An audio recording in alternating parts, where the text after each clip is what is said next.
Il faut rentrer même déjà au contrat de Pichini. Il se trouve que Pichini, en fait, parce qu'il faut le dire d'emblée, le problème qui se pose dans ces contrats-là, c'est un problème de surfacturation et c'est un problème de rétrocommission. Non payé ou payé, mais qui pose problème.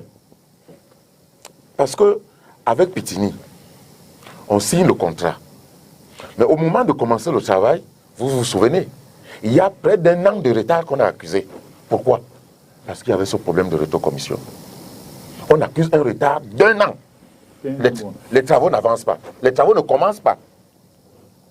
On est obligé donc, au moment où les travaux doivent commencer, de recourir aux préfabriqués. Il faut recourir aux préfabriqués pour permettre de rattraper, si c'est possible encore, le retard.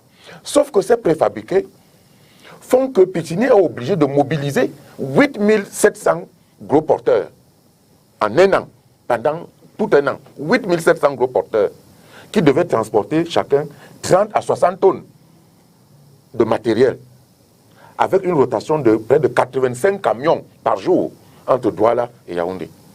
Pendant 1 an.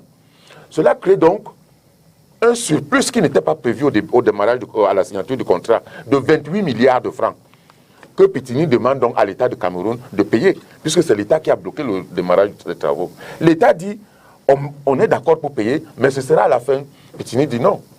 Alors Pichini dit, ok, pour continuer, pour permettre donc de continuer les travaux, faisons au moins un avenant. Contractualisons ces 28 milliards. L'État refuse. Parce qu'il y a ce problème de commission qui n'est pas honoré derrière. Puisqu'il faut savoir que l'argent que Pichini mobilise est un argent qui a été emprunté avec la garantie de l'État italien.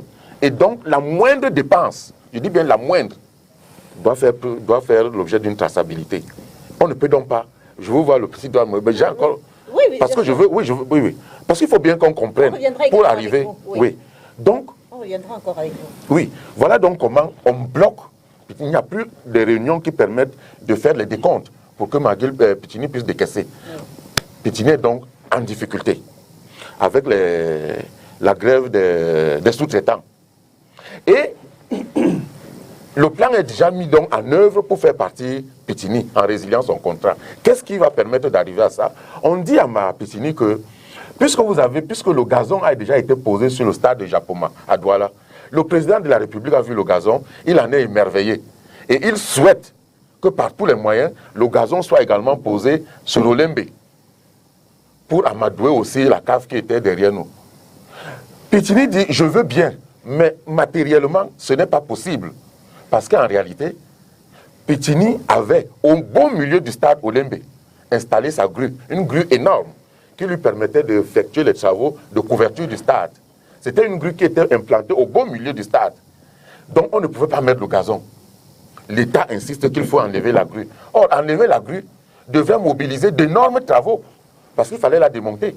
Et il fallait 85 gros porteurs pour porter tout le matériel et l'amener ailleurs, et puis ramener par la suite. Vous comprenez? Donc, Pichini ne peut pas déplacer la grue pour poser le gazon.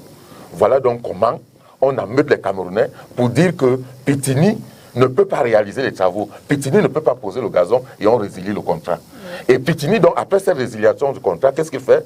Pichini court bloquer les 50 milliards qui restaient dans le compte pour terminer les travaux. Pichini, ça va donc bloquer ces 50 milliards.